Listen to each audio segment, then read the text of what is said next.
យសាប់បត់ថ្មីទៀតគឺកាដូឆ្លងឆ្នាំកាដូឆ្លងឆ្នាំខ្ញុំចាំច្រើនខែច្រើនថ្ងៃ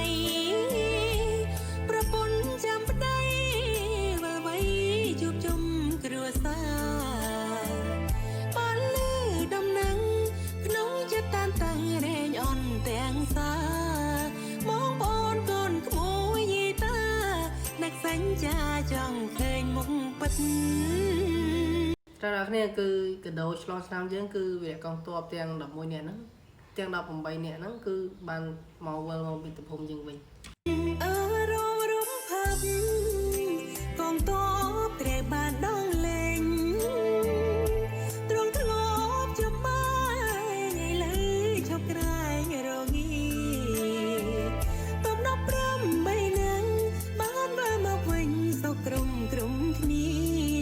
អរគុណមានរៀងយោធាដែលបានមកជា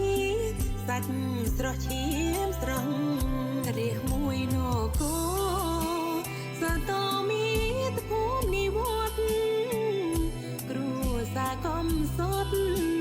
បានស្មើរហើយឈប់ប្រត់ឆ្នាំថ្មី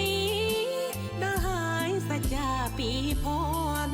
តនរត់រាថ្មីប្រកនម៉ែឈប់នឿយហត់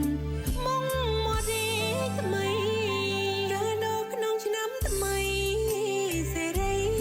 នោមជ័យកម្ពុជាបងសួរទេវតាមេត្តាជួយជាតិខេមរាអើយខ្មែរបានសុខរួចផុតចាតុងសុខដុមរមនីរាខ្មែរពិតជាត្រូវការប្រាថ្នាបងសុំតែសន្តិភាព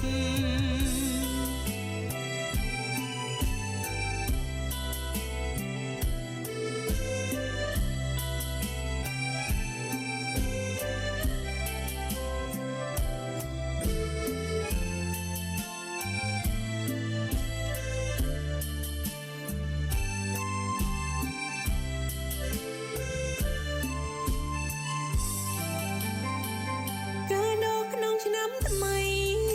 សេរីនោមជ័យកម្ពុជាបងសួរទេវតាមេត្តាជួយជាតិខេមរាអើយខ្មែរបានសុខ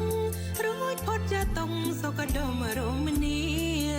រាខ្មែរពិតជាត្រូវការប្រាថ្នាបងសុំតែសន្តិភាព